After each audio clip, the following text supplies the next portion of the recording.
Mes parents m'ont qualifié de perdante sans valeur et m'ont mise à la porte. Mon père a crié « Va vivre dans la rue ». Il n'avait aucune idée que je gagnais 18 millions de dollars par an, alors je suis simplement parti. 3 semaines plus tard. Mon père m'a ordonné de dormir sur le trottoir juste avant d'éteindre la lumière du Porsche. Je venais d'avoir 24 ans. Tenant un unique sac en tissu, je suis resté figé sur les marches de la maison de mon enfance pendant que le pêne dormant se verrouillait solidement de l'intérieur. La pluie tombait horizontalement sur mon visage. Il avait craché qu'aucun de ses enfants ne traînerait jamais ses perspectives dans la boue. À travers la vitre, ma mère observait sans faire un geste pour m'aider, tandis que ma sœur arborait un sourire malin. À leurs yeux, mon identité était complètement définie. J'étais l'enfant sans valeur, le mouton noir et la honte de la famille Thorne. Pendant une décennie entière, ils ont raconté cette version à quiconque à Crestwood était disposé à les écouter. Pourtant, ils sont restés inconscients de ce qui s'est réellement passé pendant ces 10 ans, tout comme ils n'avaient aucune idée de ce que j'ai mis en branle 3 semaines après que mon père m'a téléphoné, ignorant qui était réellement à l'autre bout du fil. Bienvenue à nouveau sur Calm Drama Stories, l'espace où nous mettons en lumière des femmes à la voix douce que tout le monde prenait pour des faibles et où nous restons jusqu'à ce que toute la foule soit rendue sans voix. Si ce récit résonne avec votre propre parcours, vous êtes au bon endroit et vous êtes loin d'être seul. Mettez-vous à l'aise. Laissez une pensée dans les commentaires si vous vous reconnaissez et n'oubliez pas de vous abonner. Permettez-moi de vous ramener au dîner spécifique où tout a commencé. À 24 ans, j'avais à peine quitté mes études supérieures depuis 3 semaines, ce qui signifiait en réalité que j'avais simplement abandonné mes études. J'étais en bonne voie pour devenir une architecte diplômée, poursuivant exactement le type de diplôme prestigieux que mes parents aimaient exhiber à leurs amis après les services du dimanche. Cependant, un constructeur local pour qui j'avais fait un stage m'a présenté une propriété victorienne délabrée avec une proposition simple. Pourrais-je restaurer le bâtiment et réaliser un profit sur sa vente? J'ai donné mon consentement avant même qu'il ait terminé sa phrase. Dans mon esprit, je pouvais visualiser toute la transformation, espace par espace, presque comme si la structure me communiquait directement le design qu'elle souhaitait. Pour mon père, j'ai changé une trajectoire brillante contre un tas de bardage en bois en décomposition. Il a abordé le sujet au dîner, posant son couvert sur son assiette et parlant d'un ton monotone, affirmant que j'avais auparavant une véritable carrière, mais que je préférais maintenant fouiller la terre comme une ouvrière non qualifiée. Ma mère a fait son habituel signe de tête subtil en guise d'accord. Assise en face de moi se trouvait Clarissa, ma sœur aînée, avec ses aspirations à la faculté de droit et une bague de fiançailles étincelante de la famille Sterling qui brillait sur commande. Elle a fait remarquer avec une douceur tranchante que tout le monde ne possédait pas la volonté d'avoir une véritable ambition. Je n'ai offert aucune réfutation, ayant réalisé des années plus tôt qu'essayer de raisonner avec ma famille était aussi futile que de me jeter contre une entrée barricadée. Aucun d'entre eux n'a compris que je n'avais pas abandonné mes objectifs. J'avais plutôt aperçu une opportunité complètement cachée à leurs yeux. Le vrai problème n'a jamais été mon potentiel à trébucher, mais plutôt pourquoi ils étaient si farouchement désireux de me voir m'écraser. Pour comprendre le contexte complet, vous devez reconnaître ce que signifiait porter le nom Thorne à travers Crestwood. Mon père était le promoteur responsable de la construction de la moitié des lotissements résidentiels du côté et de la ville, ainsi que du centre commercial, du parc d'activités et de ce quartier fermé doté d'une fontaine extravagante qu'aucun résident n'avait demandé. Chacun de ces projets portait sa signature. Les habitants mettaient un point d'honneur à le saluer chaleureusement au restaurant. Notre résidence se vantait d'une allée circulaire et d'un grand lustre en verre suspendu dans l'entrée. Ma mère allait jusqu'à épousseter le luminaire personnellement pour s'assurer que la femme de ménage ne l'endommagerait pas. Elle avait consacré 3 décennies à construire minutieusement la façade d'une femme qui avait fait un mariage riche, et elle protégeait cette réputation avec acharnement, comme si c'était le dernier refuge à l'intérieur d'une structure en feu. Mes parents organisaient régulièrement des réceptions mondaines où l'on servait du vin haut de gamme et où chaque conversation semblait entièrement scénarisée. Ce printemps-là, ils ont organisé une fête pour célébrer les fiançailles de Clarissa, remplissant le jardin de guirlandes lumineuses décoratives, d'un groupe de musique et d'un chapiteau. Je me souviens distinctement de traîner près du bar lorsque le téléphone de la maison a commencé à sonner, incitant mon père à s'excuser pour répondre. Me tenant à proximité, j'ai saisi la cadence agressive de la voix de l'appelant sans comprendre les phrases spécifiques. La personne qui appelait ne le contactait certainement pas pour lui adresser des vœux chaleureux. La mâchoire de mon père s'est immédiatement crispée, ses doigts agrippant si fort la poignée du téléphone que ses jointures sont devenues pâles avant qu'il ne laisse échapper un rire trop forcé et promette qu'il réglerait l'affaire lundi sans aucun problème. Une fois qu'il a raccroché, il a retrouvé son grand sourire et est retourné vers les lumières de la fête comme si de rien n'était.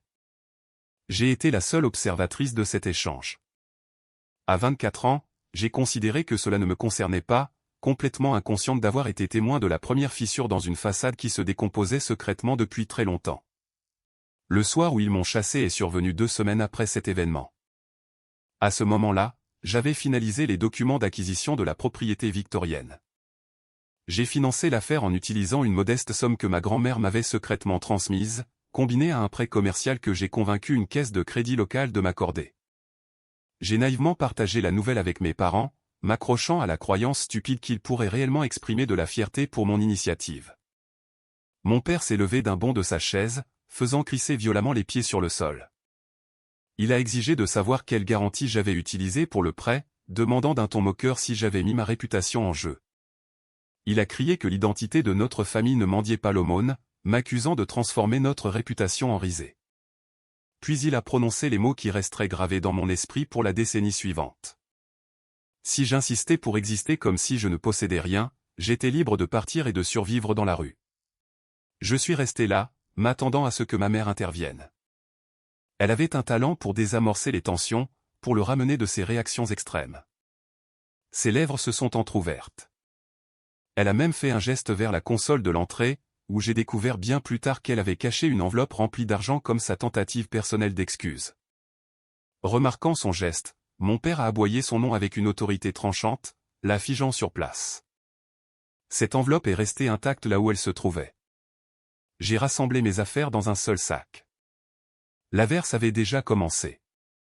Alors que je franchissais le seuil pour sortir sur le porche, le son lourd du pêne dormant se fermant à clé a résonné derrière moi. Quelques secondes plus tard, l'éclairage extérieur s'est éteint. J'étais là, abandonné dans l'obscurité humide devant la seule résidence que j'ai jamais connue, complètement exclu.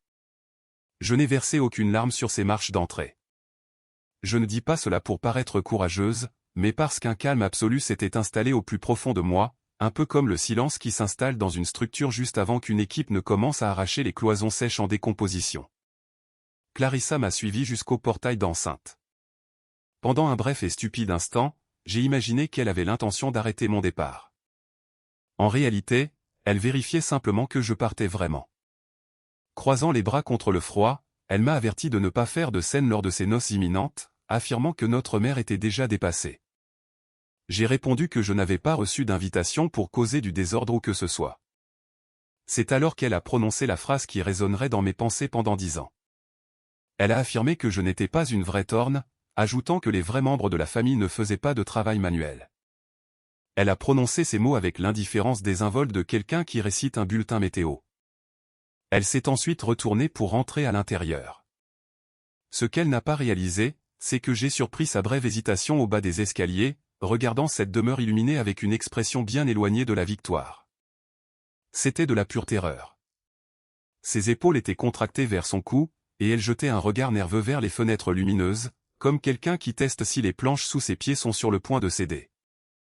À l'époque, la signification m'a échappé. J'étais bien trop absorbé par mon propre bannissement pour remarquer ma sœur apparemment parfaite s'accrochant à son statut avec un désespoir acharné. Bien plus tard, la prise de conscience m'a frappé de plein fouet. Sa méchanceté ne provenait pas d'une force intérieure. Elle agissait cruellement parce qu'elle était pétrifiée de se retrouver exactement dans ma situation. Elle s'était alignée sur le nom sterling et leur mode de vie somptueux, inconsciente de la précarité et de la fragilité de cette fondation. Je suis monté dans mon véhicule et j'ai passé 2 heures à conduire sous l'averse vers une ville nommée Eldridge. Je n'y connaissais qu'une seule personne et je n'y possédais qu'une seule maison victorienne délabrée, et c'est là que mon voyage a commencé. Pendant ces 8 premiers mois, mes quartiers de sommeil consistaient en un simple lit de camp installé dans la remise derrière la victorienne, chauffé par un chauffage d'appoint et enveloppé dans une couette offerte par ma grand-mère. J'ai maîtrisé le travail manuel moi-même, afin qu'aucun entrepreneur embauché ne puisse me tromper. J'ai assemblé des charpentes, lissé des surfaces en bois et calculé des matériaux jusqu'à ce que les mesures de bois remplissent mes rêves. Lorsque la victorienne a été mise sur le marché, elle s'est vendue près du double de mon prix d'achat initial, me valant la confiance durable de la caisse de crédit. En utilisant ces profits, j'ai acquis 2 propriétés supplémentaires, suivies de 4 autres. Pourtant, le tournant n'a rien à voir avec la revente de propriétés résidentielles. Il est arrivé sous la forme d'une cliente âgée nommée Martha. Elle a engagé mes services pour modifier la résidence de son défunt mari afin qu'elle puisse rester chez elle plutôt que de déménager dans une résidence assistée. Elle ne le voulait ni ne pouvait se le permettre financièrement. À 81 ans, son esprit était incroyablement agile, ressemblant si fortement à ma grand-mère que les larmes me sont presque montées aux yeux dans sa cuisine. Pendant que j'élargissais ses portes et ajustais la hauteur de ses comptoirs, elle me racontait des histoires sur ses pères qui luttaient tous avec la même dure réalité, gérant un espace de vie excessif avec des fonds décroissants sans alternative de logement approprié. Ce soir-là, mon véritable objectif s'est cristallisé. Il ne s'agissait pas simplement de revendre des propriétés. Il s'agissait de créer des environnements de vie où des personnes comme Martha et ma grand-mère pourraient préserver leur dignité sans épuiser leurs ressources. Cela signifiait établir des résidences pour personnes âgées bien gérées, restaurées et abordables. J'ai griffonné le concept au dos d'une étiquette de pot de peinture et je l'ai épinglé au-dessus de mon lit de camp. Je n'avais aucun moyen de savoir alors que l'entreprise née de cette note griffonnée dépasserait finalement la valeur totale de chaque développement que mon père a jamais construit. Tout ce que je comprenais, debout dans la cuisine de Martha, c'est que j'avais découvert un but qui méritait vraiment le travail manuel. Un seul membre de ma famille m'a contacté pendant toute cette première année. Ma grand-mère Hélène. Elle avait 84 ans à l'époque, la mère de ma mère, possédant une voix rauque et profonde. Chaque dimanche, elle m'appelait. Pas une seule fois elle ne m'a exhorté à revenir ou ne m'a ordonné de supplier le pardon de mon père. Elle s'est simplement enquise de mes travaux de construction en cours. Quand je lui ai décrit Martha et le concept de logement pour personnes âgées, un long silence est tombé sur la ligne avant qu'elle n'offre sa sagesse. Crée des structures qui abritent les gens et les gardent au chaud, car cela représentait la seule forme de richesse durable. 7 jours plus tard, un colis est arrivé contenant $2500, ses économies personnelles en petites coupures qui conservaient l'odeur de son sac à main. Je l'ai appelée pour refuser les fonds, mais elle m'a grondé de ne pas manquer de respect à son geste. Par conséquent, j'ai rangé cet argent dans un tiroir de commode et j'ai laissé chaque billet intact pendant plus de 12 mois, comprenant que certains fonds ne sont pas destinés aux transactions. Ils servent de rappel des mains qui les ont fournis. Au cours d'une de nos conversations dominicales régulières vers la fin de cette année-là, elle a laissé tomber une remarque à laquelle je n'ai prêté que peu d'attention à l'époque.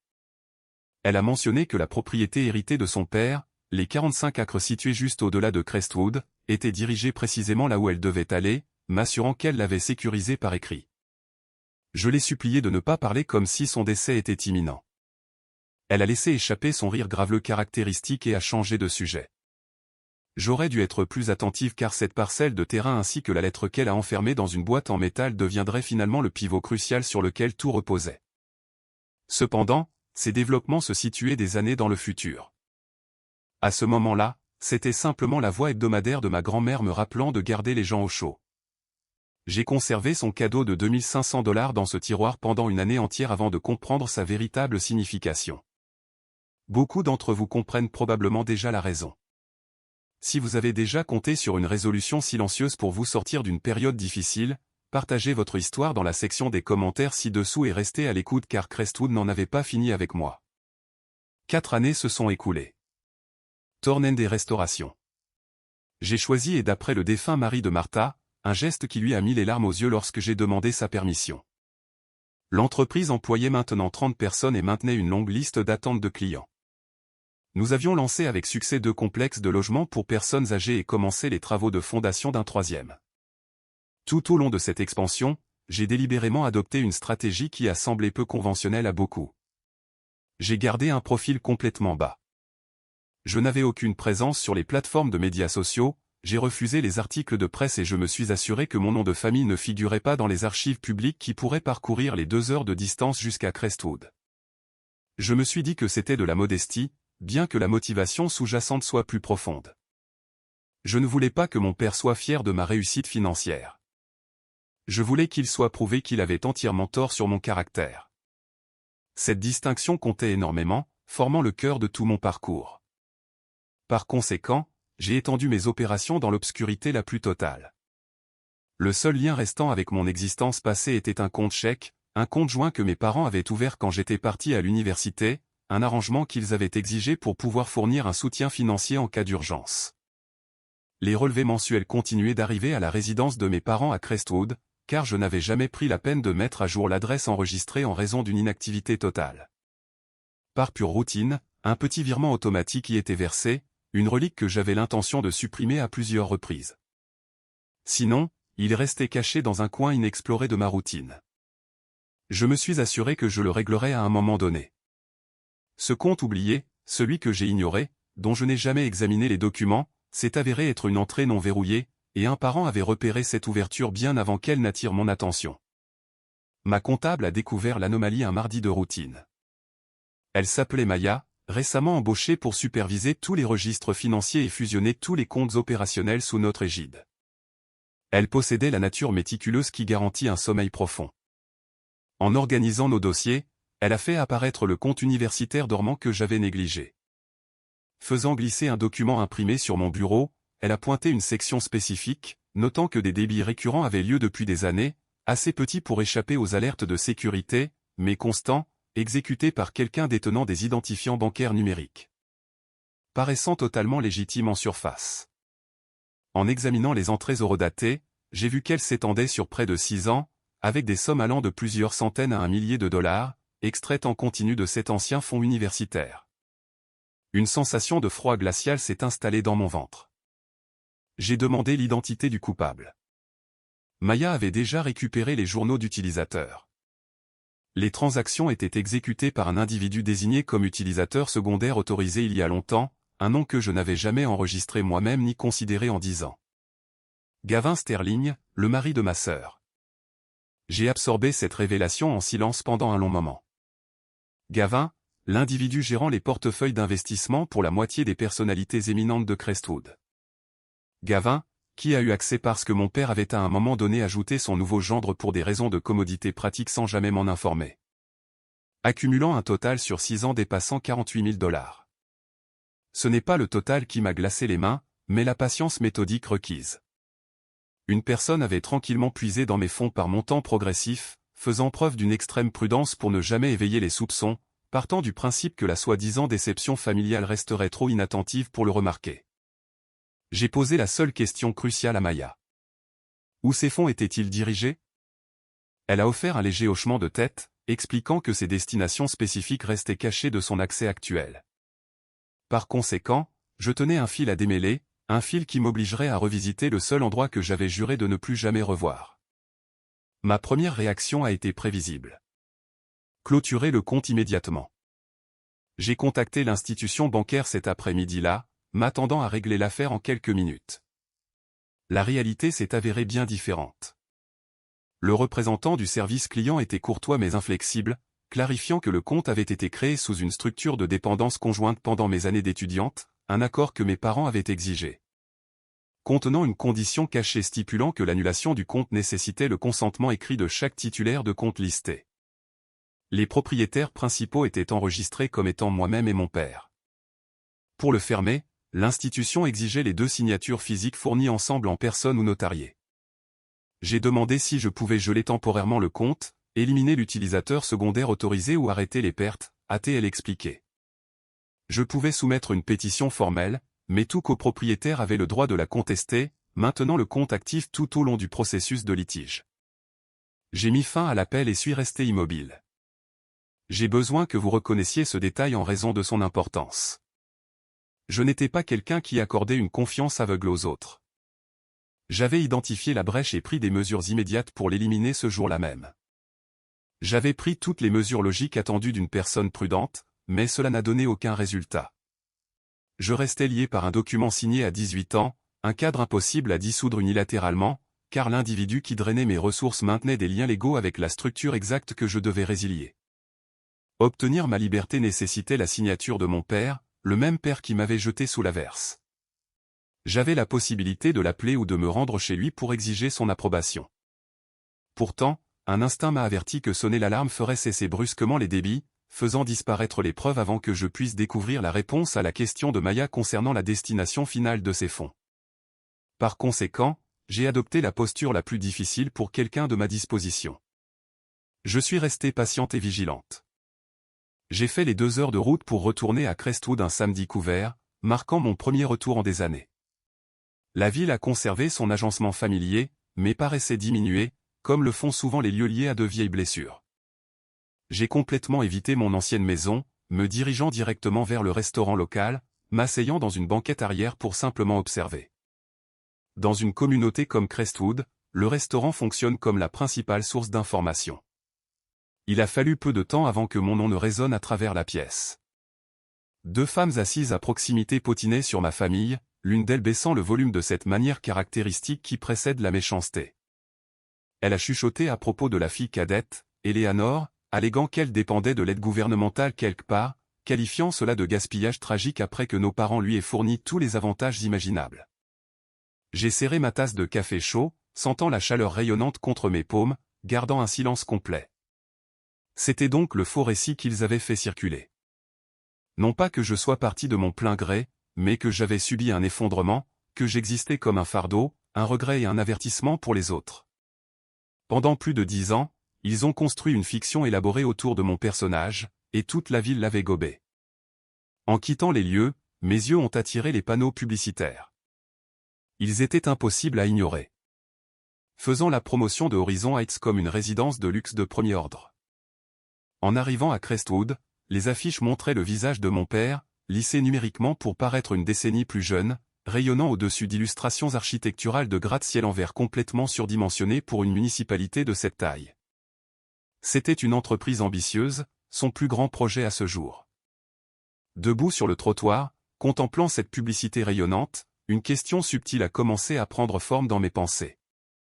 Où un promoteur dans une ville aussi modeste trouve-t-il des capitaux pour des gratte-ciel de cette ampleur? Je sentais que je possédais déjà une partie de la réponse. Les pièces restantes du puzzle sont venues via un constructeur vieillissant nommé Frank, un vétéran qui avait travaillé sur les chantiers de mon père pendant 2 décennies avant de se faire arnaquer sur son dernier projet. Je l'ai croisé près du magasin de matériaux de construction et je lui ai offert une boisson chaude. Une fois qu'un artisan comme Frank se confie, les informations coulent sans entrave. Horizon Heights, a-t-il révélé, se noyait dans de graves difficultés. Mon père avait engagé tous les actifs qu'il possédait avant de chercher un financement supplémentaire. Puis est venu le détail qui a rendu ma boisson amère comme la rouille. Mon père avait collecté des capitaux dans toute la localité, acceptant des fonds des résidents environnants, de la campagne de rénovation de la chapelle locale et des personnes âgées qui ont renoncé à leurs économies simplement parce que la parole de mon père avait historiquement eu du poids. Crestwood. C'étaient des personnes identiques à la communauté de Martha, la démographie exacte que j'avais structuré mon entreprise pour protéger. Seulement dans ce scénario, c'étaient les connaissances de mon père, et il risquait leur réserve de retraite pour soutenir ces structures en verre. Frank a noté que l'initiative perdait de l'argent, expliquant qu'il transférait des fonds entre les créanciers et qu'il était à court d'options. À ce moment-là, la réalité complète s'est cristallisée avec une clarté terrifiante. Ces déductions récurrentes de mon compte n'étaient pas motivées par une simple avarice personnelle. Elles servaient de solution temporaire. Ces 48 000 $ extraits par petits incréments comblaient les fuites d'une entreprise défaillante. Mes fonds personnels pris subrepticement protégeaient la tromperie de mon père pendant qu'il me qualifiait de déception familiale à travers la ville. J'ai fait le voyage de retour à Eldridge ce soir-là. Ma vraie résidence, à 2 heures au nord, les mains fermement agrippées au volant. La rage pure n'était pas ce qui me consumait. La rage est volatile, fugace et imprudente. J'ai ressenti une sensation bien plus délibérée et efficace. J'avais consacré 10 ans à un travail constructif. Maintenant, pour la toute première fois, mon esprit s'est tourné vers la construction de quelque chose capable de faire s'effondrer toute cette façade pourrie. Un avocat m'a contacté 48 heures plus tard. Pas mon avocat personnel, mais un avocat nommé Maître Vance, qui gérait la succession de ma grand-mère, expliquant qu'Hélène avait laissé des directives spécifiques pour qu'un conteneur sécurisé me soit remis exclusivement 2 ans après son décès.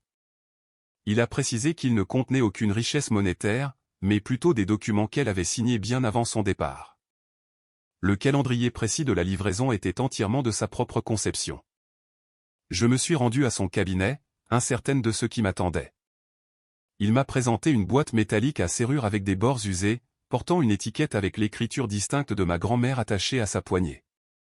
En la déverrouillant, j'ai révélé 2 éléments distincts. Une première note manuscrite accompagnée d'un instrument juridique plié.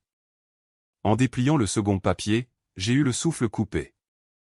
C'était un acte de propriété officiel. Des décennies auparavant, ma grand-mère m'avait transféré la pleine propriété des 45 acres situés au-delà de Crestwood directement à moi, s'assurant que la transaction était officiellement enregistrée au bureau d'enregistrement municipal sans attirer l'attention.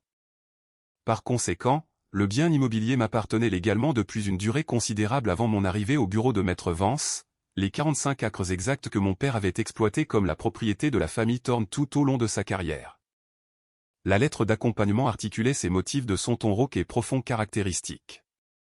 Elle détaillait comment elle avait observé mon père contracter des prêts contre des actifs qui ne lui appartenaient pas, le regardant confondre le charme avec l'intégrité structurelle. Elle racontait avoir transféré la superficie hors du trust familial ancestral à ma seule propriété des années auparavant, complétant discrètement l'enregistrement officiel parce que, comme elle l'exprimait, j'étais le seul membre qui construisait plutôt que de s'endetter. La livraison retardée du conteneur régissait simplement le moment où je découvrirais la vérité, pas le moment où la propriété m'a été effectivement dévolue.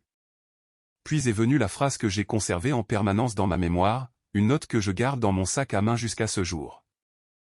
La propriété n'a jamais été à lui pour la donner en garantie parce que grand-mère a garanti ce fait par écrit, ancré avec mon nom légal. Assise dans ce bureau, tenant des documents juridiques vieux de plusieurs décennies, toute la situation s'est recadrée dans mes pensées. Si Horizon Heights était en aussi mauvaise posture que Frank le décrivait, mon père avait sans aucun doute mis en gage tous les actifs accessibles pour garantir ses prêts, y compris, j'étais prête à parier mon entreprise dessus, les 45 acres qu'il supposait être sous son contrôle. 45 acres qui m'appartenaient légalement à moi seul. Une version antérieure et moins posée de moi-même aurait pu se précipiter vers Crestwood ce soir-là pour le confronter directement. J'ai résisté à cette impulsion. Au lieu de cela, j'ai consulté mon conseil juridique d'entreprise, leur demandant de décrire les mécanismes précis de l'effondrement d'une entreprise comme Horizon Heights. Ils ont détaillé la procédure clairement. Lorsqu'une entreprise de l'envergure de celle de mon père arrive à une impasse, l'institution de prêt principale ne se contente pas d'annuler le solde. La banque cherche une stratégie de sortie. Par conséquent, elle liquide l'obligation en défaut, regroupant la dette impayée et l'offrant fréquemment avec une réduction substantielle à toute partie prête à absorber le risque de recouvrement. Appelé dette en difficulté, l'acheteur assume essentiellement le rôle du prêteur institutionnel, obtenant tous les droits sur le billet à ordre, la garantie de soutien et le destin ultime de l'entreprise du promoteur. J'ai posé ma question de suivi délibérément pour garantir une clarté absolue. En acquérant cette dette légitimement par une transaction standard, je prendrai effectivement le contrôle de la vulnérabilité financière de mon père. Mon conseiller juridique a confirmé que je dicterai le résultat de ces entreprises ainsi que tous les actifs qui y sont liés, y compris les 45 acres qu'il avait frauduleusement mis en gage et la tromperie sous-jacente elle-même. Une conviction calme et inébranlable s'est installée en moi. Je n'avais aucune intention de crier sur mon père. La belligérance était son instrument de prédilection, un instrument que j'avais observé toute mon enfance. J'ai choisi à la place une approche méthodique et construite. Mon plan était de permettre à Horizon Heights d'atteindre le bord du gouffre, moment auquel, avec ma signature validant chaque accord juridique, j'interviendrai pour dicter le résultat, non pas comme une enfant déshonorée suppliant d'être acceptée, mais comme la seule personne détenant la véritable autorité. Un seul appel téléphonique ce soir-là aurait pu mettre fin aux différends immédiatement. Pourtant, je me suis abstenu. Certaines entrées ne doivent pas être forcées. Vous attendez simplement d'avoir la bonne clé, légalement vérifiée avec votre signature imprimée. Quiconque a choisi la patience calculée plutôt qu'une explosion émotionnelle comprend mon prochain mouvement. J'ai créé une entité d'achat discrète, une structure de filiale, à 2 niveaux, séparée de mon identité personnelle, et j'ai demandé à mon équipe financière de surveiller sans relâche la dette de Horizon Heights. Le déclin s'est accéléré au-delà de mes projections. En quelques semaines, l'institution financière a entamé les procédures de vente du billet. Cependant, avant de finaliser la transaction, des informations sont arrivées, révélant qu'une autre partie était sur les rangs. Un acheteur extérieur avait contacté la banque au sujet du portefeuille de Horizon Heights par l'intermédiaire d'un intermédiaire opérant secrètement, tout comme je l'avais fait. Il a fallu 11 jours à mes enquêteurs pour découvrir l'identité de l'acheteur. Gavin Sterling, le mari de ma sœur, la personne même qui avait passé 6 ans à siphonner secrètement des fonds de mon compte bancaire, tentait maintenant d'acquérir les dettes de mon père dans son dos. Son objectif n'était pas de sauver mon père. Il cherchait à acquérir Horizon Heights pour son profit personnel. Absorbant toute la valeur restante, tout en abandonnant son beau-père à gérer les ruines, une amère amusement m'a envahi. Les mêmes parents qui m'avaient qualifié de déception totale n'étaient, derrière leur façade polie, rien de plus qu'une bande de voleurs se pillant tranquillement les uns les autres. Gavin ignorait tout de mon implication, supposant qu'il était en compétition avec un fonds d'entreprise anonyme, complètement inconscient que ce rival était le parent exact qu'il volait depuis 6 ans. J'ai donné à mes représentants légaux un seul ordre. Sécuriser cette dette quel qu'en soit le coût. Puis je me suis installé, laissant 2 personnes qui avaient passé une décennie à mépriser ma valeur rivaliser pour l'actif même qu'elles avaient rejeté. Horizon Heights a commencé à manquer les étapes de construction à la vue de toute la municipalité. Les engins de chantier étaient à l'arrêt et l'éclairage des maisons témoins s'est éteint.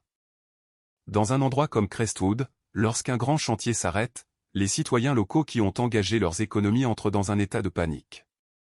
L'information m'est parvenue par l'intermédiaire de Frank, puis des cercles sociaux de Martha, qui s'étendaient d'une manière ou d'une autre directement à Crestwood. Les personnes âgées maintiennent des lignes de communication actives entre elles. Un couple âgé qui avait investi toutes ses économies de retraite a inondé le téléphone professionnel de mon père d'appels restés sans réponse. Une paroissienne veuve a partagé avec quiconque voulait l'écouter que mon père lui avait garanti un rendement de 10% mais qu'il était maintenant complètement injoignable. Confronté à une communauté qui perdait confiance, mon père a réagi exactement comme on pouvait s'y attendre de la part de quelqu'un habitué à privilégier les apparences. Il a organisé un grand rassemblement. Il l'a qualifié de collecte de fonds promotionnels, un événement caritatif organisé au Crestwood Community Hall conçu pour convaincre les investisseurs que la stabilité opérationnelle restait intacte, qu'un partenaire financier influent était sur le point d'intervenir et de sauver le projet, garantissant que leur capital était protégé. Il a distribué des invitations à bordure dorée dans toute la ville. Clarissa a aidé à organiser les détails, affichant des sourires polis pour les photos, incarnant la fille loyale soutenant un foyer impeccable. Je soupçonne qu'elle a dit quelque chose de similaire aux investisseurs, s'appuyant sur la devise qui guidait sa vie. Les vrais membres de la famille se protègent les uns les autres. En consultant une annonce en ligne concernant l'événement, les derniers éléments se sont mis en place. Mon père avait l'intention de s'adresser à toute la ville, promettant qu'un bienfaiteur anonyme arrivait pour relancer Horizon Heights. Il avait raison de prédire une arrivée. Il s'était simplement trompé sur l'identité de cette personne. La transaction a été finalisée un jeudi matin. J'étais assise dans mon bureau d'Eldridge lorsque mon conseil juridique a téléphoné pour confirmer l'achèvement. Nous avions obtenu le billet de Horizon Heights, dépassant l'offre soumise par l'agent de Gavin par une marge décisive car Gavin spéculait avec de l'argent volé, alors que je fonctionnais avec un capital légitime provenant de la gestion d'une entreprise de 14 millions de dollars. Une dette en difficulté s'échange rarement à sa valeur nominale. L'empressement de l'institution à se retirer nous a permis d'acquérir le papier à un faible pourcentage de sa valeur initiale, une somme facilement absorbée par les réserves de mon entreprise et les lignes de crédit établies. Mon véhicule d'entreprise détenait la dette principale de mon père ainsi que tous les éléments répertoriés comme garantis. Là, dans le calendrier des garanties, imprimé clairement à l'encre noire, se trouvait la phrase exacte que j'attendais, 45 acres au-delà de Crestwood, mis en gage par mon père comme garantie financière. La parcelle identique qui, par un instrument exécuté de la main délibérée de ma grand-mère, m'appartenait strictement depuis le début. Mon père avait obtenu des millions contre un bien immobilier qu'il n'avait pas le droit de grever, le traitant comme une propriété familiale comme c'était son habitude, tandis que les prêteurs, pressés lors d'un refinancement accéléré, s'étaient fiés à des registres de fiducie obsolètes. Manquant le transfert confidentiel de ma grand-mère. Il n'était pas nécessaire de prouver une fraude criminelle par une bataille judiciaire ardue. La réalité était bien plus simple et concluante. Un acte de propriété légalement enregistré l'emporte toujours sur une recherche de titre négligente. La garantie promise était complètement invalide, la sécurité inexistante. Par conséquent, la facilité de crédit de l'institution, maintenant entièrement en ma possession, avait été soutenue par une illusion, et j'étais la seule personne consciente de cette réalité depuis le début. Je suis restée assise, tenant ces derniers accords de transfert, repensant à la lumière du Porsche qui s'éteignait, au son du pêne dormant qui se verrouillait, et à 10 ans passés à être qualifié de mouton noir de la famille. Pendant que ces individus exploitaient systématiquement quiconque à leur portée, y compris moi-même et leurs concitoyens. Je détenais l'instrument de dette, l'acte de propriété et la vérité absolue. Le seul choix restant était de choisir où tout exposer, et le lieu idéal était déjà évident pour moi. Dans 3 jours, toute la ville se rassemblerait dans un seul auditorium, attendant la présentation par mon père de son sauveur financier inopiné. J'ai acheté une simple robe sombre et j'ai demandé à mon équipe juridique de produire 3 dossiers complets en double de toute la documentation. 48 heures avant l'événement, mon téléphone a affiché un identifiant d'appelant que je n'avais pas vu en 10 ans. Clarissa. Laissant sonner 2 fois, j'ai accepté l'appel. Elle n'a offert aucun remords, ni ne s'est enquise de mon bien-être. Après une décennie de non-contact, ma sœur parfaite m'a contacté exclusivement pour demander une aide financière. Parlant d'un ton désinvolte, comme si nous avions simplement manqué un brunch décontracté, elle a fait remarquer que les relations s'étaient distendues, mais a insisté sur le fait que les membres de la famille se soutiennent mutuellement. Elle a expliqué qu'elle et Gavin avaient rencontré un obstacle temporaire concernant les liquidités, spéculant que je pourrais posséder de modestes économies accumulées grâce à mes petites activités de construction. L'arrogance intégrée dans sa brève hésitation était assez tranchante pour dissoudre de la peinture. Je l'ai interrogé doucement sur la nature de leur situation difficile. C'est à ce moment-là que Clarissa, complètement inconsciente que je surveillais de près la situation, a involontairement divulgué des détails critiques. Elle a commencé à se plaindre de Gavin, racontant comment il avait continuellement déplacé les actifs familiaux au fil des ans pour maintenir leur style de vie, supposant que les transactions étaient légitimes, peut-être un compte organisé par notre père ou des économies générales. Elle l'a mentionné nonchalamment comme si les 48 000 $ drainés de mon existence représentaient de l'argent de poche mineur dans un tiroir de la maison auquel elle avait plein droit. Ainsi, Clarissa croyait que le capital volé par Gavin était un financement familial partagé destiné aux dépenses. Elle avait financé son style de vie avec ses fonds, les restaurants, la garde-robe, l'image sociale, sans jamais enquêter ni remettre en question leur origine. La compassion m'a presque touché, presque. C'était une personne à qui l'on avait fourni un récit rigide dès la naissance. Découvrant actuellement que la production manquait d'actifs sous-jacents. Je l'ai informé que j'évaluerais la demande de financement. Lui fournir une aide financière n'a jamais été une option. Pourtant, je lui ai permis de garder espoir, assurant sa présence à l'auditorium afin que tous les membres de la famille soient présents dans la salle. La veille de la fonction, ma mère m'a téléphoné, un développement qui m'a stupéfié encore plus que l'appel de ma sœur. Elle initiait rarement des conversations capables d'évoquer une émotion profonde. Pourtant, son débit de parole manquait du ton social poli que j'avais connu toute ma jeunesse. Il semblait fragile et hésitant, la voix d'une femme vieillissante.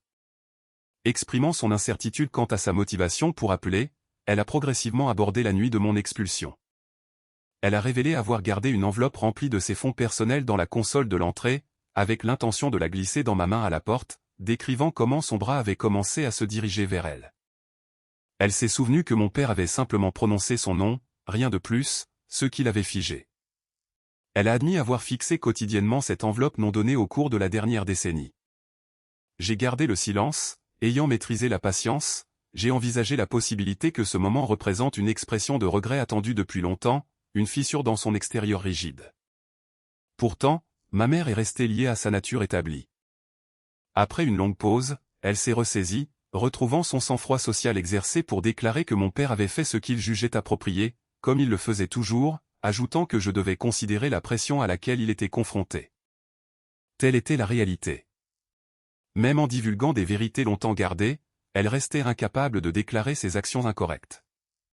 Elle avait consacré son existence à préserver son image publique, et ne pouvait abandonner ce rôle, pas même pour sa fille, pas même lors d'un appel téléphonique tard dans la nuit. J'ai exprimé ma gratitude pour son appel, pensant sincèrement le sentiment, reconnaissant le coût émotionnel que cela exigeait d'elle. Pourtant, je dois être franche quant à son effet. Cela n'a rien changé à mes arrangements pour le jour à venir. Certaines personnes vous présenteront la réalité tout en restant fermement campées du côté opposé. Ma mère appartenait à cette catégorie. Je souhaite partager la résolution que j'ai finalisée cette dernière soirée car elle représente mon plus grand point de fierté et un tournant que peu anticipe. Mon intention en visitant Crestwood n'était pas la destruction totale de mon père. La capacité était certainement à ma portée. Je conservais toute l'autorité pour exiger immédiatement le remboursement du prêt, réclamer le bien immobilier, laisser Horizon Heights s'imploser avec les économies de toute une vie de la communauté, et partir alors que la réputation de la famille se désintégrait. Cette approche constituait une vengeance brute. Pourtant, cela signifiait simultanément que des individus semblables à Martha, les résidents âgés et la veuve de l'église perdraient leurs moyens de subsistance dans les retombées. C'étaient exactement les personnes que j'avais passé 10 ans à m'entraîner à protéger. Par conséquent, j'ai formulé une stratégie alternative, assemblant 2 éléments distincts pour la salle de réunion. Le premier élément comprenait un seul dossier contenant l'acte de propriété, l'instrument de dette et une documentation irréfutable. La vérité présentait si clairement qu'aucun volume de cris de mon père ne pourrait l'obscurcir. Le deuxième élément était un élément que mon père n'aurait jamais songé à apporter à son gala. Un cadre fonctionnel pour rembourser chaque investisseur. Une réorganisation complète où mon entreprise intervenait non pas pour liquider des actifs mais pour introduire une stabilité opérationnelle garantissant que chaque personne âgée serait remboursée selon un calendrier réaliste que je pouvais faire respecter. Je n'avais aucun désir de priver mes parents de leur résidence. Mon objectif était de supprimer le mensonge qui sous-tendait toute leur existence devant la communauté rassemblée. Par la suite, j'avais l'intention d'accomplir l'acte qu'aucun d'eux ne m'a jamais accordé, établir une véritable résolution. J'ai sécurisé le dossier, disposé la tenue sombre et simple, et j'ai réfléchi une fois de plus aux peines dormant qui coulissaient, notant l'ironie que le seul membre de la famille qui maîtrisait la construction réelle était celui qui avait été jeté sur le trottoir. Le Crestwood Community Hall était illuminé par un éclairage décoratif chaleureux identique à la préférence habituelle de mes parents, la lueur douce conçue pour projeter l'opulence. En entrant 5 minutes après l'heure de début prévue, vêtu de ma modeste tenue sombre, la foule rassemblée a tourné son attention vers moi de la manière typique lorsqu'un mouton noir local entre dans une pièce. Des chuchotements ont résonné dans l'espace, m'identifiant comme Eleanor, s'interrogeant sur sa présence et la qualifiant d'échec. J'ai localisé mes parents positionnés près de la scène. Remarquant mon arrivée, l'expression de mon père a rapidement changé à travers une séquence que je retiendrai en permanence. Le choc suivi du dédain avant que sa façade sociale exercée ne se remette en place. S'approchant rapidement, il a saisi mon coude, réduisant sa voix à ce chuchotement aigu réservé à la répression des troubles publics. Il a affirmé que je n'avais pas ma place là, déclarant que le rassemblement était réservé aux investisseurs et aux parents. J'ai rencontré son regard, observant qu'après 10 ans, son instinct restait de tenter de m'éjecter par une sortie. Puis il a prononcé une déclaration à voix basse destinée uniquement à mes oreilles, inconscient du fait qu'il fournissait le catalyseur final. Il m'a ordonné de partir et de vivre dans la rue comme je le désirais soi-disant, m'accusant de causer une humiliation. La même formulation, la même phrase prononcée 10 ans plus tard dans un auditorium peuplé des citoyens même qu'il avait trompé sur mon caractère. Un élément en moi qui avait attendu une décennie s'est installé dans un calme absolu. Je me suis abstenu de retirer mon bras, rencontrant ses yeux pour déclarer calmement que mon départ n'aurait lieu qu'après qu'il ait écouté mes paroles, l'assurant que lui et chaque participant présent trouveraient l'information vitale. Positionné derrière lui près de la plateforme, j'ai observé Gavin Sterling repérer ma présence. J'ai vu le sang quitter complètement son visage.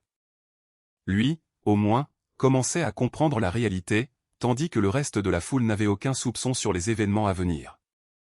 Gavin a intercepté ma position avant que mon père ne puisse formuler une réponse, me dirigeant vers le mur latéral de la salle, loin du public général, arborant un sourire inconfortablement tendu. Il avait synthétisé les faits plus rapidement que les autres car un esprit coupable aiguise la perception. Il a chuchoté anxieusement, demandant si j'étais l'investisseur mystérieux qui avait acquis le billet. Je n'ai fourni aucune réponse verbale car aucune n'était requise.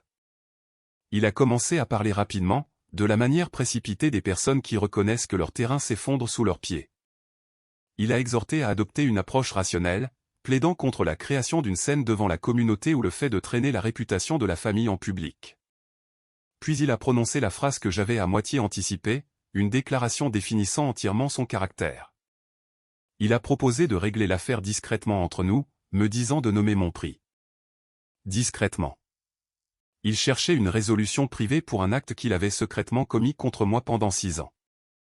Il désirait transformer la réalité en une négociation confidentielle car les individus de la nature de Gavin reconnaissaient que l'ombre assurait leur triomphe tandis que la transparence garantissait leur chute. J'ai observé cet individu qui avait siphonné des fonds de ma vie par petits incréments pendant 6 ans, éprouvant une sérénité profonde et pure. L'élément ironique qu'il ne comprenait pas, c'est qu'il négociait avec la seule participante qui n'avait besoin ni de ses offres financières ni de son silence. Je possédais déjà les deux. Je l'ai informé que ma réponse serait livrée devant l'ensemble du public, identique à la réponse réservée à mon père. Je suis ensuite retourné vers la plateforme et Gavin s'est abstenu de me suivre, n'ayant plus d'autre direction pour me guider. Mon père, secoué mais déterminé à garder le contrôle de son événement, a eu recours à son unique mécanisme d'adaptation. Il est monté sur la plateforme et a fait un spectacle. Tapotant le microphone et projetant son sourire de promoteur signature, il a offert au public les assurances précises qu'il cherchait. Il a déclaré que Horizon Heights ne courait aucun péril, affirmant que le projet entrait dans une phase extraordinaire. Il a prétendu avoir des discussions en cours avec un associé privé éminent, un investisseur substantiel qui avait discrètement pris une position majeure et s'était aligné sur sa vision d'apporter des développements haut de gamme à Crestwood. Il a rejeté tout bavardage sur l'instabilité comme de simples ragots générés par des personnes ignorantes des opérations financières complexes. Tendant les bras vers la foule, il a assuré à tout le monde que leur capital était en sécurité, annonçant que leur nouveau partenaire était présent ce soir même pour faire passer le projet à sa phase suivante. L'auditorium a éclaté en applaudissements approbateurs. La veuve de l'église a placé sa paume sur son cœur tandis que le couple de personnes âgées au troisième rang se tenait la main et souriait. Mon père se tenait sur scène, absorbant les éloges. Se faisant passer pour le sauveur de Horizon Heights, la figure dont la garantie personnelle restait solide. Il s'est tourné vers l'entrée de la plateforme, faisant un grand geste pour présenter l'associé mystérieux qu'il avait promis, s'attendant pleinement à ce qu'un financier en visite dans un costume sur mesure s'avance et échange une poignée de main. Tout le public a déplacé son attention le long de sa ligne de mire, créant un moment intense d'ironie, car chaque participant était à quelques secondes de découvrir la vérité que je détenais. Aucun financier en visite n'existait. Le partenaire entrant, la personne qui a acquis le billet de dette et détenait une autorité complète sur Horizon Heights, était la fille que mon père avait passé une décennie à qualifier d'échec absolu. Je me suis levé de ma position. Les applaudissements ont persisté alors que je me dirigeais vers l'avant de l'auditorium, s'estompant progressivement à mesure que les participants prenaient conscience de ma destination, non pas un siège vacant, mais les escaliers de la plateforme. Directement vers le microphone que mon père tenait dans sa main. Il a fixé ses yeux sur moi, son sang-froid se brisant alors qu'il m'ordonnait de m'asseoir, prétendant que l'affaire ne me concernait pas. J'ai calmement retiré le microphone de sa main. Je n'ai pas eu recours à la force. J'ai simplement pris possession, et son étonnement l'a laissé incapable de résister. Je me suis tourné vers le public, faisant face à tous ces membres familiers de la communauté à qui l'on avait dit pendant 10 ans que je représentais une vie ruinée. J'ai annoncé mon identité en tant qu'Eleanor Thorne, reconnaissant que la plupart des personnes présentes avaient été instruites de me considérer comme un échec. Avant de déclarer mon désir de présenter une introduction appropriée, en maintenant un ton mesuré, la manière douce appliquée pour calmer une créature effrayée rappelant l'approche de ma grand-mère, je me suis identifié comme la fondatrice de Thorne & des Restaurations. Spécialisée dans les résidences pour personnes âgées. J'ai partagé que notre entreprise avait généré environ 14 millions de dollars d'opérations l'année précédente, et que 3 jours auparavant, mon entreprise avait finalisé le partenariat dont mon père avait fait la publicité. Un silence absolu est tombé sur la salle, suivi de l'inspiration collective audible à travers la pièce, se transformant rapidement en un murmure grandissant. Le teint de mon père est devenu gris cendré. Au troisième rang, le couple âgé s'est penché en avant avec attention. J'ai laissé le silence persister brièvement. La réalité sous-jacente que je saisissais, qui échappait à tous les autres présents, était que le sauveur anonyme que mon père avait inventé pour apaiser la foule était authentique. Il manquait simplement d'imagination pour réaliser que la figure qu'il dépeignait, capable, accomplie, détenant une commande absolue sur l'entreprise, était l'enfant même qu'il avait banni sous l'averse. Il avait consacré 10 ans à diffuser une fiction sur mon caractère. Et maintenant, devant chaque individu qu'il avait influencé, ce récit était restructuré phrase par phrase. Mon père a retrouvé la parole, son ton explosant exactement comme prévu, tonitruant, tendant agressivement la main vers le microphone. Il a manqué sa cible, abandonnant toute tentative de maintenir son sang-froid en public devant l'audience. Criant hystériquement, il a demandé si je croyais pouvoir entrer pour causer une humiliation après tous les avantages que le foyer avait fournis, me qualifiant d'ingrate et de manipulatrice. Des gouttelettes jaillissaient de ses lèvres alors que sa façade de promoteur disparaissait entièrement, forçant toute la municipalité à observer sa vraie nature pour la première fois. J'ai maintenu une voix égale, n'ayant besoin d'aucune escalade, plaçant mon dossier sur le pupitre, je l'ai détaché avec un calme dominical, laissant son explosion s'épuiser.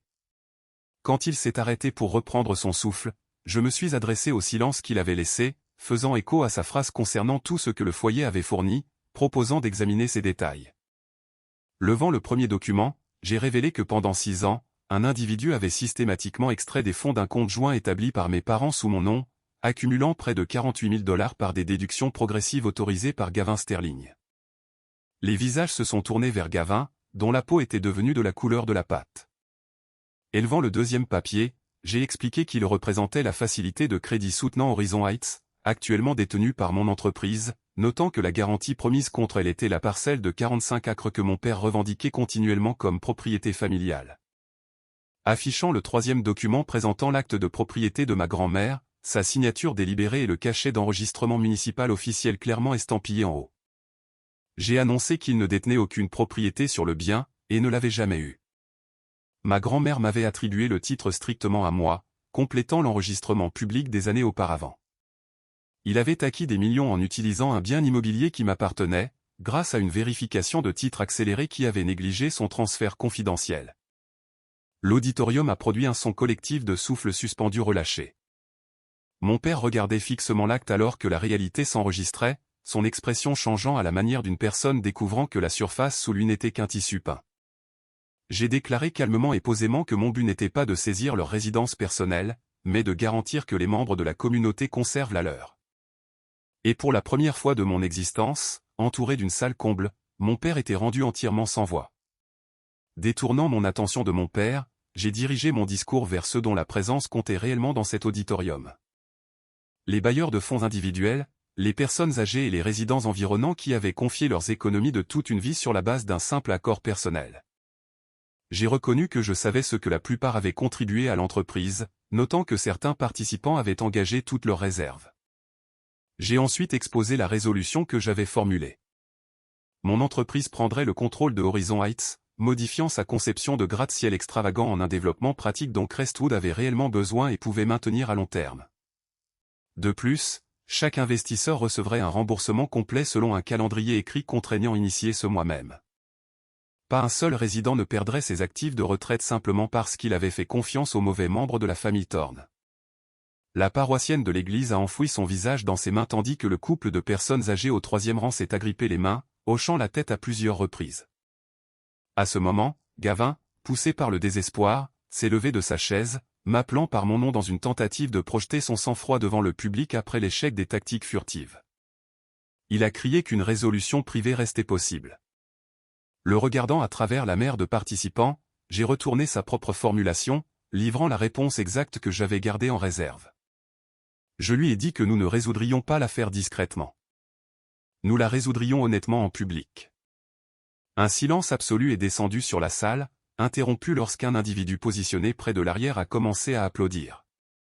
Le son s'est rapidement propagé, non pas la réponse polie et orchestrée que mon père avait suscitée plus tôt, mais quelque chose de bien plus authentique et robuste. Il faisait écho au soulagement collectif d'une communauté témoignant de l'arrivée de l'intégrité pour dédommager tout le monde. Restant sur cette plateforme, agrippant l'acte de propriété de ma grand-mère, j'ai réalisé que cela représentait l'essence de son message concernant la seule forme de prospérité qui perdure. La chute finale est arrivée de manière rapide et absolue, typique des structures une fois que le soutien interne disparaît. Les transactions illicites de Gavin appartenaient à la catégorie des actions incapables de supporter une exposition publique. En 30 jours, il est devenu l'objet d'une enquête civile formelle, le capital extrait de mon solde s'avérant être sa préoccupation mineure. Une fois que les enquêteurs examinent un individu de la trempe de Gavin, d'autres comptes compromis font inévitablement surface. L'existence idéale de Clarissa était également soutenue par ces fonds détournés. Leurs automobiles étaient en leasing, leur résidence portait une double hypothèque, et le statut social qu'elle gardait si férocement dépendait entièrement des vols de son conjoint. Elle a quitté Crestwood en quelques semaines, les rumeurs indiquant qu'elle avait déménagé à 2 États de distance dans une région peu familière avec notre nom de famille. Mon père a conservé la propriété de sa résidence, un résultat que j'ai explicitement assuré, non par sentiment pour lui, mais parce que ma mère y résidait, et parce que les privés de leur abri me transformeraient en l'individu sans cœur qu'il prétendait régulièrement que j'étais. Horizon Heights lui a été entièrement retiré de son contrôle. Les panneaux publicitaires ont été enlevés. Et le promoteur, dont la parole avait eu un poids absolu dans tout Crestwood pendant 4 décennies, a été brusquement réduit à un individu vieillissant qui a contracté une dette contre un bien immobilier qu'il n'avait pas le droit de grever. Le développement le plus inattendu a été le changement total du sentiment public local. Les mêmes femmes qui fréquentaient le restaurant, qui me dépeignaient auparavant comme un fardeau pour les ressources gouvernementales, ont complètement changé leur récit. Elles ont commencé à parler de la fille Thorne comme de la personne qui est revenue pour indemniser chaque investisseur, l'enfant qui s'est engagé dans le travail manuel pour construire une valeur authentique. La fiction élaborée à partir de 10 ans de tromperie a été définitivement supplantée par la réalité. Et cette réalité, comme les événements l'ont prouvé, avait porté mon nom légal depuis le tout début. Mon père m'a confronté sur le parking après l'assemblée. Alors que les participants se dispersaient encore dans l'obscurité, il paraissait considérablement diminué par rapport à ses représentations sur les panneaux d'affichage. Brièvement, j'ai anticipé qu'il pourrait prononcer le sentiment que j'avais passé 10 ans à désirer entendre. Au lieu de cela, il a posé la seule question qu'un individu de sa nature comprend, demandant ce qui se passerait ensuite, et si j'avais l'intention de lui pardonner. Il n'éprouvait aucun remords, pas même une trace. Il était simplement un individu sondant si notre grand livre mutuel pouvait être marqué comme réglé afin qu'il puisse se délester de son fardeau émotionnel. Mon esprit est retourné à la lumière du Porsche obscurci, aux peines dormants qui coulissaient, à l'enveloppe d'argent que ma mère n'a jamais livrée, aux $2500 composés de modestes billets, et aux 45 acres documentés dans l'écriture précise de ma grand-mère. Je lui ai fourni la réponse la plus authentique disponible, déclarant que puisqu'il m'avait ordonné de vivre dans la rue, je suis parti et j'ai construit des espaces de vie sur celle-ci. J'ai offert cette déclaration non par méchanceté, mais parce qu'elle exprimait la réalité absolue. Je suis ensuite monté dans mon véhicule, une voiture immatriculée à mon propre nom, et j'ai effectué le trajet de 2 heures pour retourner à Eldridge, retournant à ma véritable résidence, sans jeter un seul regard dans le rétroviseur. Le pardon, et je conclus, n'est pas un geste accordé pour décharger une autre personne. Parfois, cela signifie simplement décider que vous refusez de porter le fardeau plus longtemps. Mon fardeau a été libéré. J'avais tout déposé sur cette plateforme devant la communauté, un peu comme on se débarrasse d'un objet porté si longtemps que sa séparation semble étrange. Pour la première fois en 10 ans, mes mains étaient entièrement libres. Nous avons commencé les travaux de fondation sur les 45 acres le printemps suivant, construisant non pas des gratte-ciel en verre, mais une communauté pour personnes âgées correspondant au développement que j'avais perfectionné pendant 10 ans. L'environnement exact que Martha et ses pairs pouvaient confortablement occuper. Nous avons désigné le site Helen Saos, plaçant le nom de ma grand-mère au-dessus de l'entrée principale en lettres simples, et pendant la cérémonie d'ouverture, debout dans le hall, je pouvais pratiquement sentir son rire rauque. Chaque bailleur de fonds de Horizon Heights a reçu un remboursement complet selon le calendrier promis. La veuve de l'église a livré une carte contenant une fleur séchée, tandis que le couple de personnes âgées du 3e rang a emménagé dans l'un des premiers appartements de Helen House. Le mari me serre la main à chaque rencontre, paraissant continuellement étonné qu'un individu ait honoré son engagement. Ma mère m'a écrit une lettre personnelle cet été-là, de sa propre main. Elle ne contenait aucune excuse formelle. Ma mère manque de la capacité pour de telles expressions, pourtant elle s'est avérée sincère, demandant doucement si je pourrais passer prendre un café un jour. Je ne suis pas encore allé la voir, mais j'ai conservé la correspondance, la rangeant dans la boîte métallique à côté de l'acte de ma grand-mère. Certaines entrées ne nécessitent ni d'être verrouillées ni d'être franchies. Vous les laissez simplement situées telles qu'elles sont, leur permettant de conserver leur signification. Concernant Clarissa et Gavin, la communication a cessé entièrement, une réalité que j'accepte avec une sérénité totale. Leurs existences étaient construites sur des façades superficielles et des fonds volés.